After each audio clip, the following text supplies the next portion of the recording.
Time now to talk business, thanks to our partners 2degrees. Is it time for a pause in interest rate cuts? Will investors flock to green hydrogen solar farms?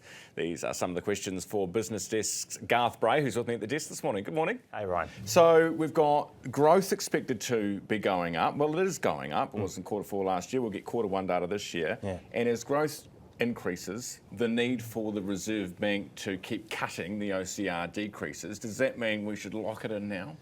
Well, I'm not here to give mortgage advice. Let's just make that absolutely crystal clear. But what we are seeing is the predictions about where that economy track is heading. We're getting some firmer numbers later this week. Thursday, we'll get the GDP for the first quarter of this year. I think last month it was predicted to be about 0.4 was what the Reserve Bank was saying. It's looking more like a 0.7. Now, this doesn't sound like a huge number, but the data that we get through in what's called the Kiwi GDP Nowcast, which is almost kind of like an up-to-date pulse check on that gets updated every Friday, is suggesting that the numbers are tracking up.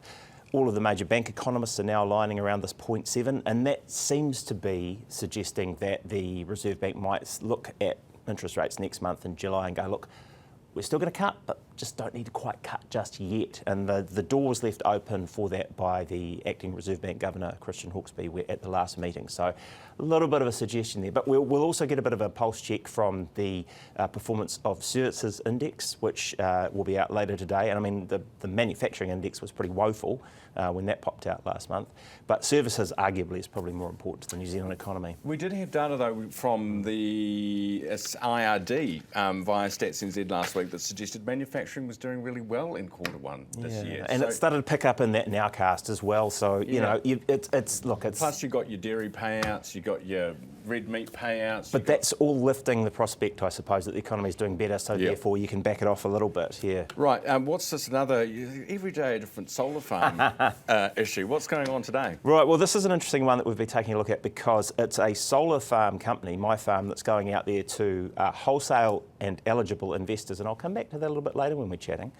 Wholesale and eligible investors, they want $7 to $14 million. They've partnered up with a company called Herald Energy, and they want to buy and create small solar farms around the country in strategic places, and they want to use that to generate green hydrogen for trucking, because a lot of the hydrogen that's generated, blue hydrogen out of natural gas, it's, you know, you're burning something to make something else that you're then going to burn. It seems a bit of a net negative from a carbon point of view.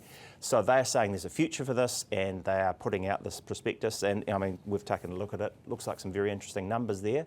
I guess you'd also say that there's a prospect that if the power prices spike, they'd be selling that back into the grid, and you know, that's another source of energy. So you're using the sun to make hydrogen through your roof?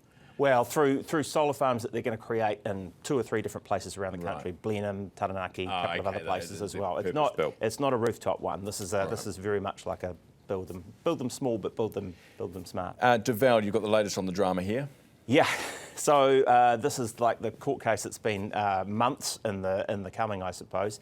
Set down for 3 days in the High Court. This is the property investment company that was spectacularly, the founder's home was raided in August last year. You had, you know, people with little vests on that said Financial Markets Authority sort of charging in through the door at 6:30 in the morning and serving them with warrants because they felt that there was something going on at that company that warranted interim receivership orders, and it's those interim receivership orders to basically seize control of the company, seize control of its assets, seize control of the assets of the people that had created it as well, that are kind of finally going to be aired out and tested over the next 3 days. There's been this long-running saga where, because the couple were in, it's Kenyon and Charlotte Clark who created this company, were in receivership. They said they couldn't have money for lawyers, and they didn't have lawyers, and we reported a month or so ago that Ron Mansfield, the KC, had sort of stepped up and accepted the brief for them. Be interesting to see what sort of arguments get made there. We don't think this is necessarily going to sort out who gets paid, because of course the company is now in the hands of statutory managers, which is like a whole other thing. Okay. All right, Garth, thank you very much for that update. Good to see you as always. Garth Bray from Business Desk, and we talk business every day thanks to our partners 2degrees.